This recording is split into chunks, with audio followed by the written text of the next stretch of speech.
ಭಗವದ್ಗೀತೆಯ ಮೊದಲ ಅಧ್ಯಾಯದಲ್ಲಿ ಮುಖ್ಯ ಶ್ಲೋಕ ಹೀಗಿದೆ: ಸಿದ್ಧಾಯ ಸ್ಯಾಪನುದಿತ್ಯ ಧರ್ಮ ಸಂಕಟ ನಿಮಿತ್ತಂ ಅಹಂ ತೇ ಶಿಷ್ಯಸ್ತೇಹಂ ಶಾಧಿಮಾಂ ತ್ವಂ ಪ್ರಪನ್ನಂ.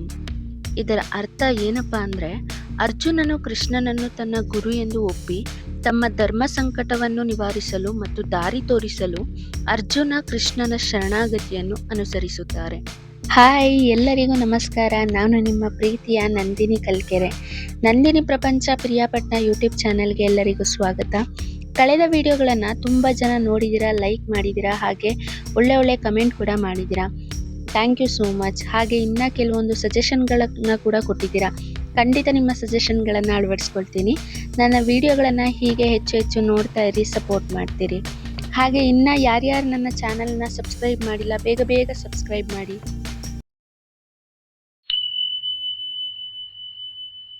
ಭಗವದ್ಗೀತೆಯ ಸಾರಗಳು ಮನುಷ್ಯನ ಜೀವನದಲ್ಲಿ ಅವನ ವ್ಯಕ್ತಿತ್ವಕ್ಕೆ ಅಥವಾ ಅವನ ಜೀವನದ ಮೌಲ್ಯಗಳಿಗೆ ಎಷ್ಟು ಅವಶ್ಯಕ, ಹಾಗೆಯೇ ಈ ಭಗವದ್ಗೀತೆಯ ಸಾರಗಳು ಮನುಷ್ಯನ ಜೀವನದಲ್ಲಿ ಯಾವ ರೀತಿ ಕನೆಕ್ಟ್ ಆಗಿದೆ ಅನ್ನೋದನ್ನ ಇದೇ ಭಗವದ್ಗೀತೆಯ ಮೊದಲ ಅಧ್ಯಾಯದ ಸಾರವನ್ನ ಹೇಳೋದ್ರ ಮೂಲಕ ಈ ವಿಡಿಯೋನ ಮಾಡಿದ್ದೀನಿ.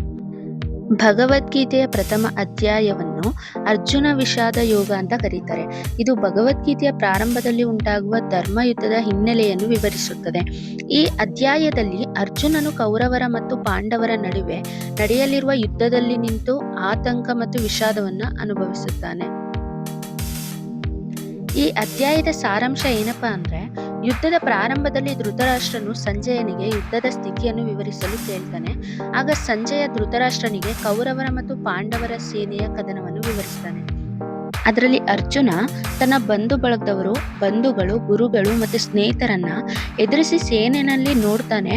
ಅವರನ್ನು ವಧಿಸುವ ಯೋಚನೆಯಲ್ಲೇ ಅವನು ತೀವ್ರ ಆಕ್ರೋಶವನ್ನು ಅನುಭವಿಸ್ತಾನೆ. ಅರ್ಜುನನು ತನ್ನನ್ನು ಯುದ್ಧಕ್ಕೆ ಅಯೋಗ್ಯನೆಂದೇ ಭಾವಿಸ್ತಾನೆ. ಯಾಕಂದ್ರೆ ಯುದ್ಧದಿಂದ ಕುಟುಂಬ ವ್ಯವಸ್ಥೆ ಧ್ವಂಸವಾಗಬಹುದು, ಮತ್ತೆ ಧರ್ಮವು ನಾಶವಾಗಬಹುದು ಮತ್ತು ಪಾಪವು ಹೆಚ್ಚಾಗಬಹುದನ್ನು ಭಯದಿಂದ ವ್ಯಕ್ತಪಡಿಸ್ತಾನೆ. ಕೊನೆಗೆ ಅರ್ಜುನ ಅನುಭವದ ಭಾರದಿಂದ ಅರ್ಜುನನನ್ನು ತನ್ನ ಗಾಂಡೀವ ಧನುಷು ಕೆಳಗಿಡ್ತಾನೆ ಮತ್ತು ಯುದ್ಧ ಮಾಡುವುದಿಲ್ಲವೆಂದು ನಿರ್ಧರಿಸ್ತಾನೆ.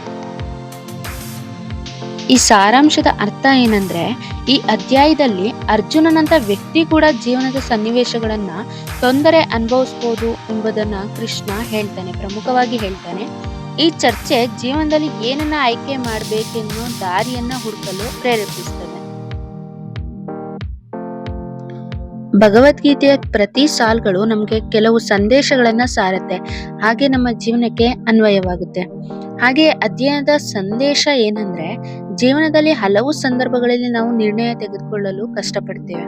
ಹಾಗೆಯೇ ಗುರು ಅಥವಾ ಮಾರ್ಗದರ್ಶಿ ನಮ್ಮ ತೊಂದರೆಗಳನ್ನ ನಿವಾರಿಸಿ ಸರಿಯಾದ ದಾರಿಗೆ ತೋರಿಸಿರ್ತಾರೆ. ಕೊನೆಯದಾಗಿ ಆತ್ಮಚಿಂತನೆಯ ಪ್ರಮುಖ ಸಾಲು ಕೂಡ ಹೇಳಿದ್ದಾರೆ. ಅದೇನಪ್ಪಾ ಅಂತ ಹೇಳಿದ್ರೆ, ಮೊದಲಿಗೆ ನಮ್ಮ ಜೀವನದ ಕರ್ತವ್ಯಗಳನ್ನ ಹಾಗೂ ಬದುಕಿನ ಗುರಿಗಳನ್ನ ಸ್ವಯಂ ನಾವೇ ತಿಳಿಯಬೇಕು ಅನ್ನೋದನ್ನ ಅಧ್ಯಾಯ ಹೇಳುತ್ತೆ. ಭಗವದ್ಗೀತೆಯೇ ಈ ಅಧ್ಯಯನದ ನಮಗೆ ಶ್ರದ್ಧೆ, ಧೈರ್ಯ ಮತ್ತು ಕರ್ತವ್ಯದ ಮಹತ್ವವನ್ನು ಬೋಧಿಸುತ್ತದೆ. ಜೀವನದಲ್ಲಿ ನಾವು ಎಷ್ಟೋ ಬಾರಿ ಪ್ರಮುಖ ನಿರ್ಧಾರಗಳನ್ನು ತೆಗೆದುಕೊಳ್ಳುವಾಗ ದೊಡ್ಡ ಸಂಕಟಕ್ಕೆ ಈಡಾಗ್ತೀವಿ. ಆ ಸಮಯದಲ್ಲಿ ನಾವು ಭಯ ಪಡದೆ ಸರಿಯಾದ ಆಯ್ಕೆಯನ್ನು ಮಾಡಬೇಕಾಗುತ್ತೆ, ಅಥವಾ ಒಂದು ಸರಿಯಾದ ಮಾರ್ಗದರ್ಶನದ ಅವಶ್ಯಕತೆ ನಮಗಿರುತ್ತೆ. ಅವಾಗ ಒಂದೊಳ್ಳೆ ಮಾರ್ಗದರ್ಶನ ಪಡ್ಕೊಂಡು ಮುಂದುವರಿಬೇಕು. ಯಾಕಂದ್ರೆ ನಾವು ತೆಗೆದುಕೊಳ್ಳೋ ಒಂದು ನಿರ್ಧಾರ ನಮ್ಮ ಇಡೀ ಜೀವನವೇ ಆಗಿರಬಹುದು. ಆದ್ರಿಂದ ಭಯದಿಂದ ಹೊರಬಂದು ನಾನಾಗಬೇಕಾದ ಮಾರ್ಗದರ್ಶನ ನಾನೇ ನಿರ್ಧಾರ ಮಾಡಬೇಕು. ಆವಾಗ ಮಾತ್ರ ನಮ್ಮ ಎಷ್ಟೋ ನಿರ್ಧಾರಗಳು ಸರಿಯಾಗುತ್ತೆ. ಇಲ್ಲಾಂದ್ರೆ ನಾವು ಭಯದಿಂದ ತಗೊಂಡಿರೋ ಒಂದು ನಿರ್ಧಾರವೇ ನಮ್ಮ ಜೀವನಕ್ಕೆ ಮುಳುವಾಗಬಹುದು.